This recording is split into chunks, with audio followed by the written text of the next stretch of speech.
a number of different recordings and you will have to answer the questions on what you hear. There will be time for you to read the instructions and questions, and you will have a chance to check your work. All the recordings will be played once only. The test is in 4 sections. Write all your answers in the question booklet. At the end of the test, you will be given 10 minutes to transfer all your answers to an answer sheet. Now turn to Section 1. Section 1. Listen to the conversation between John, who is an accommodation officer for overseas students, and Susan, a Canadian student who wants an apartment, and complete the form. Look at questions 1 to 5 on the form now.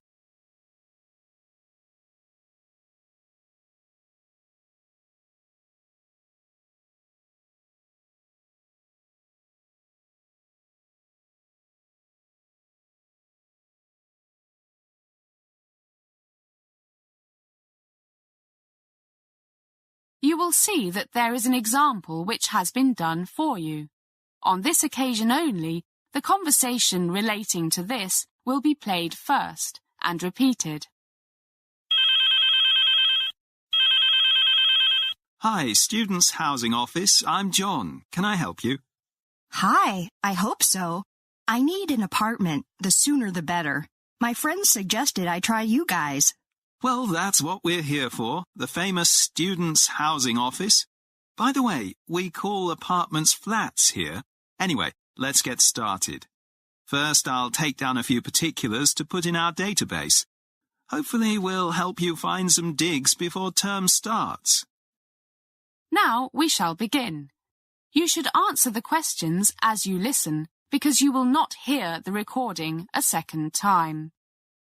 First, you have another chance to look at questions 1 to 5. Listen carefully and answer questions 1 to 5.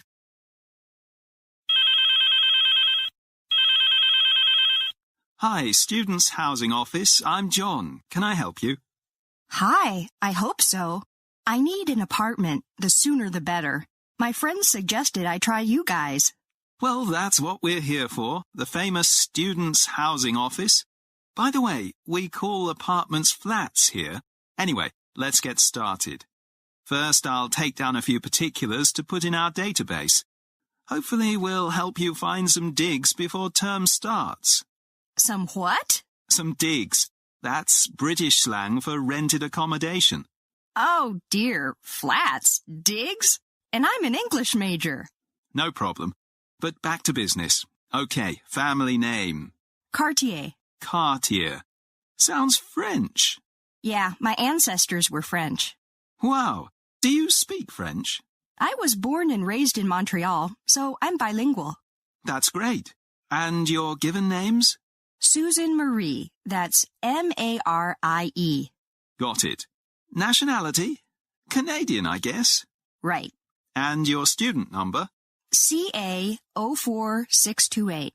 Okay. Got a contact number? It's 65349087. I'm staying with friends until I find a place of my own. 65349187. No, 9087. Got it. What about a mobile phone? I'll get one later today and tell you the number. Okay, 653. That's way over the other side of town, right? Yes, near the railway station. Far too far if I have classes every day. So you want somewhere closer? Up to half an hour by bike, and with a bus service if the weather is too bad. Yeah, I cycle here too. Keeps me fit, and no hassle trying to find a parking space. Do you want to share accommodation or live on your own? Live alone. I'll be too busy with my studies to bother with roommates. How much rent do you want to pay? Around £500 a month. Look at questions 6 to 10.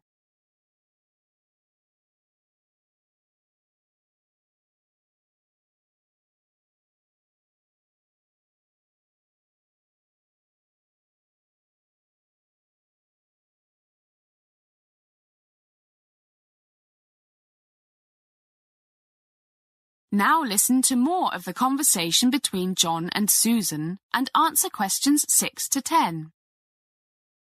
That's about right, but it won't be very big. Would a bedsitter be okay? A bedsitter? More British English for you. It's a single room with cooking facilities. Some are quite nice. That'll be okay, but I don't want to share a bathroom, and it must be clean, bright, and not by a noisy main road. Okay, but you've come a bit late. With only 4 days to go before the term starts, we've only got shared accommodation on our files at the moment. But don't worry, we'll do our best. Oh, I forgot. Does the rent here include utilities? Usually no. You have to pay the gas, electricity and water yourself. What about a deposit? Most landlords want 3 months in advance, which is also a security deposit. And make sure you read the rental contract carefully, especially the small print. Thanks, I'll do that. Anything else you need to know? Not at the moment. Make sure you let me know your mobile phone number. Will do. Anyway, I must go now. I'm meeting some friends in the cafeteria. Okay, we'll be in touch. Bye for now. See you. That is the end of section 1. You now have some time to check your answers.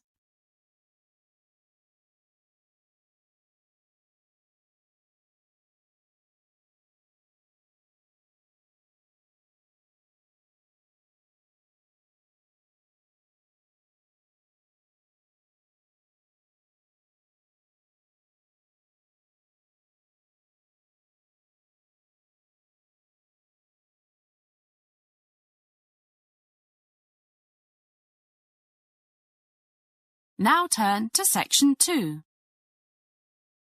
Section 2. You are going to hear an introduction to a library by George Martin, who is the head librarian. First look at questions 11 to 16.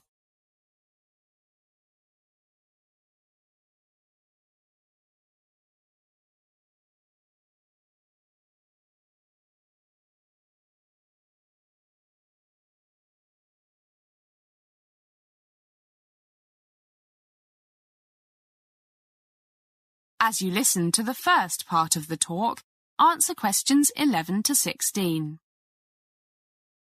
Good morning, and welcome to the main library of the University of British Columbia. My name is George Martin, and I'm the head librarian. And happy to give you a brief introduction to our library. I guess I'm qualified. I've been working here since 1961, back in the days when the only electrical or electronic stuff here was the lights. Oh, and the phones, of course. Mechanical typewriters and slide rules then. No fancy laptops and cell phones. Computers? In a library? No way. Everything was on paper. If you needed to find something, you went to the card index. And if that didn't help, you asked one of the staff. And if that didn't work, you told your professor that you couldn't write the essay because the library didn't have the book you needed. My, you students have it so easy nowadays. We've got about 15 computer terminals on each of our 4 floors.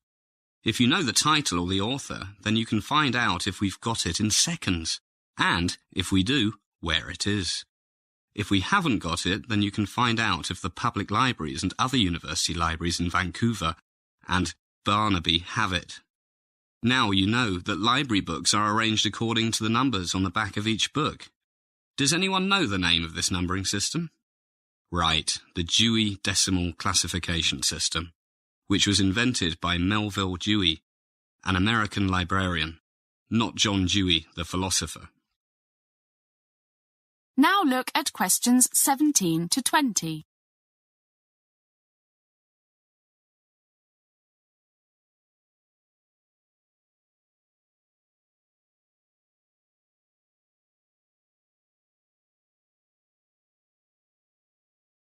As the talk continues, answer questions 17 to 20. In Melville's day, book classification systems were in a real mess, so he decided to do something about it, and around 1876 came up with the system we still use today. Look up there, and you can see a list of basic categories. 000, generalities, which includes all sorts of things, encyclopedias, news media, etc., etc. Then 100, philosophy and psychology.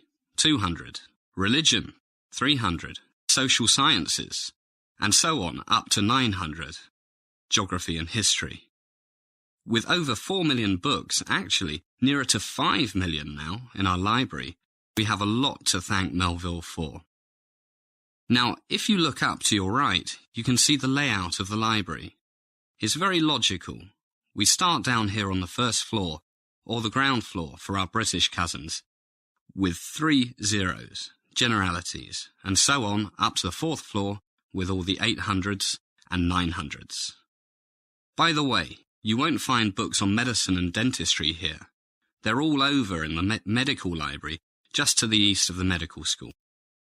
Now, if you look at the plan of the 2nd floor, you can see we have a CD and DVD library. The music collection covers just about everything that we call serious, from Bach and Beethoven, folk music, blues, early rock and roll, jazz and more. But sorry, no punk, heavy metal, rap or hip-hop yet. For Oriental music like Peking opera, you'll have to go to the Asian Studies Centre or Chinatown. A word about taking books out. The usual lending period is 2 weeks, but a few books in great demand can only be taken out for 2 days. And I suggest you try to return books on time. The fine is $1 a day for the first week and $1 a day thereafter. That's a lot of beer money. One last thing. Your fancy new smart student card is also your library card, and you can also use it to pay at the student cafeteria. So don't lose it, or you'll starve to death without any library books. Okay, I guess that's enough here. Let's move up to the 2nd floor. That is the end of section 2. You now have some time to check your answers.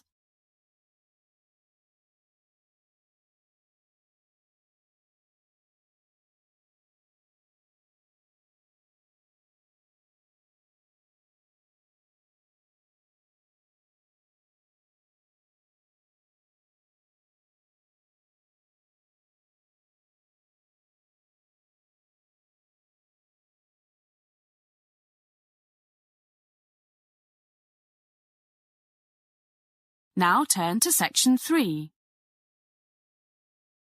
Section 3. You are going to hear a conversation between Jack and Mary, who are 2 college students.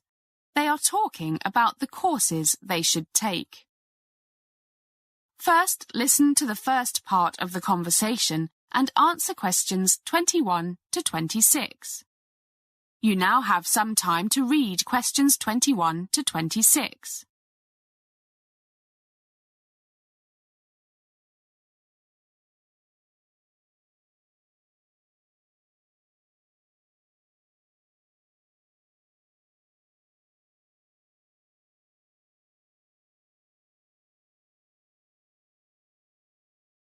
Hi, Mary. Got time for a coffee?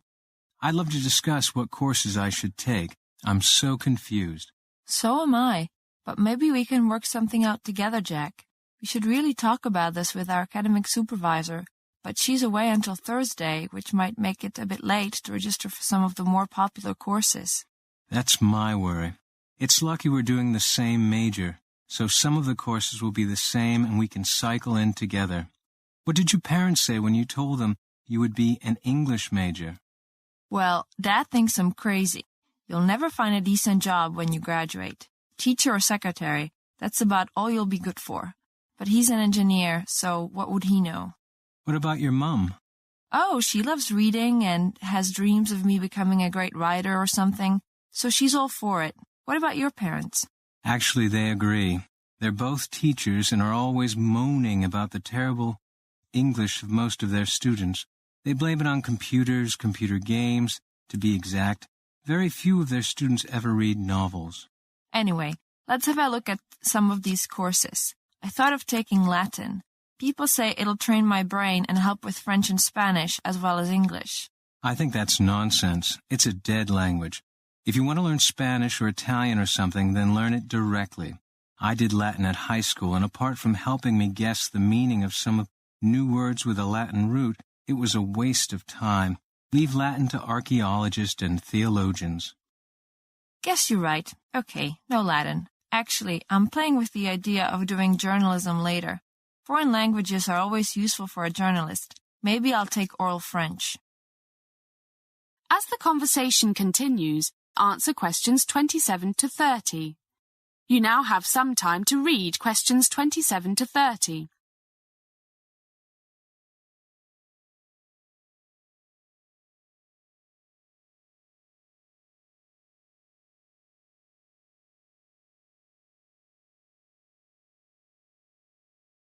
That's exactly what I was thinking. What are the lecture times? Let me see. French 100, 9 to 12 Monday mornings in Language Lab number 2, and 2 till 5 Thursday afternoons in Lecture Hall A5. I think they're both in the Arts Faculty building. They are. I checked the language lab out yesterday. Very modern and not too big. Room for about 30, so the teacher will have more time for individuals. Not like that 50-seat place in my old school. Okay, French 100 it is. What next? I was thinking about Creative Writing 201. What do you think? That's one of our set courses, stupid. We have to take it along with History of English, Early American Literature, and Sociology 100. Damn, I forgot. So including French, we'll be doing 5 courses this term. How many classroom hours is that all together? Let's see. History of English, 3 hours every Tuesday morning. American Lit, 2 till 5 Tuesday afternoons. Creative Writing, 9 till 12 Wednesday mornings. Sociology, 2 till 5 Friday afternoons. That makes 18, including 3 hours in the language lab. Sounds enough to me, especially in our first term. And the times won't interfere with my swimming team training. All work, no play makes Jack a dull boy. You certainly need that creative writing course. Let's drink our coffee. That is the end of section 3. You now have half a minute to check your answers.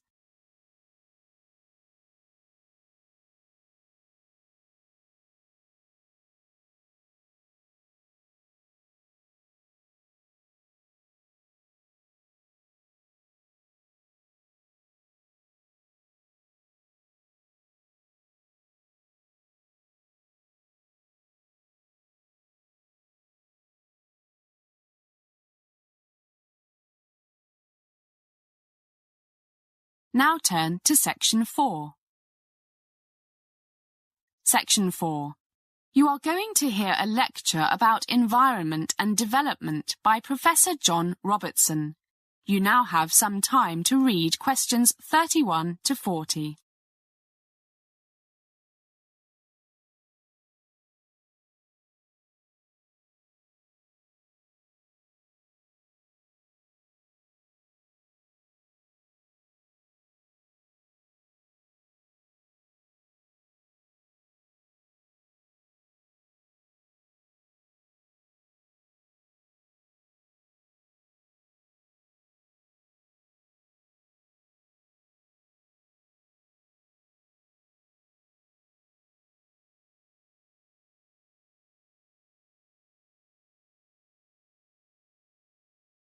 Good morning, everybody. It's good to see you all looking so refreshed after spending the weekend testing the beer in the students' bar. I wonder if any of you discovered the library, but I guess it's far too early for that. It's even better to see we have a full house. I hope you are all here for Environment and Development 101, because if you are not, then you are in the wrong lecture hall. By the way, my name is John Robertson, and I'll be the main lecturer for this course. But we will have some guest lecturers from time to time. And nobody has left. Great. I guess that means you all intend to take this course. Okay. As it says on the notice outside, today I'm going to describe the main contents and purposes of the course and hopefully add to the enthusiasm that brought you here today. Does anybody know who Howard Odum was? Right? He is known as the father of ecology. He once said, "Everything is connected to everything else." And that statement explains the design of this course. As human knowledge expands, most courses, even first-year courses, get more and more specialized. You learn more and more about less and less. This course is quite different. In the 72 hours of this course, don't forget you get 2 credits for it instead of the usual 1. We will try to achieve 3 main objectives. Namely, we will try to get an understanding of what is happening to planet Earth, why it is happening, and hopefully to find some answers to the many problems that we'll be talking about. The first few lectures will be an overview of the more serious current trends that are of such great concern to, not just greenies, meaning environmentalists like myself, and organizations like Greenpeace and Friends of the Earth, but also to more and more ordinary people and even a few politicians and corporate leaders. So we'll be looking at things like global warming, the loss of, in particular, tropical forests, persistent organic chemicals, known as gender benders, because they can seriously affect the sexual development of animals, desertification, the serious worldwide problem of overfishing, and the accelerating loss of biodiversity. If humans carry on as they are, some 50% of the world's plant and animal species will be probably extinct by the middle of this century. That's the environment bit. What about development? We'll be thinking a lot about this issue. If the goal of development is to improve the quality of life, which presumably means making people happier, then we have to think about this thing called happiness. In modern times, we have become consumers in the great consumer society. Are we any happier than the Bushmen of the Kalahari Desert in southern Africa? And if common sense tells us that rising sea levels, gender benders, and all the other aspects of a worsening environment will sooner or later put a big brake on consumption. Why? Given the warnings from the great majority of the world's scientists, are things in general continuing to get worse? This brings us on to psychology, sociology, and of course politics, economics, and even philosophy. We won't have time to go into each of these areas in great depth. For our immediate purposes, this is not necessary, because the basic goal is to help us develop a model, a dynamic model, that integrates the main forces leading to environmental degradation and those opposing forces that promote environmental stewardship. This is a tall order for us to do as individuals, so we'll be dividing into teams, and each team will focus on 1 or 2 particular aspects, at the same time integrating the main findings and arguments of the other teams into their work. Well, we have a lot of great work to do, which means it's coffee time. Back in 15 minutes. That is the end of section 4. You now have half a minute to check your answers.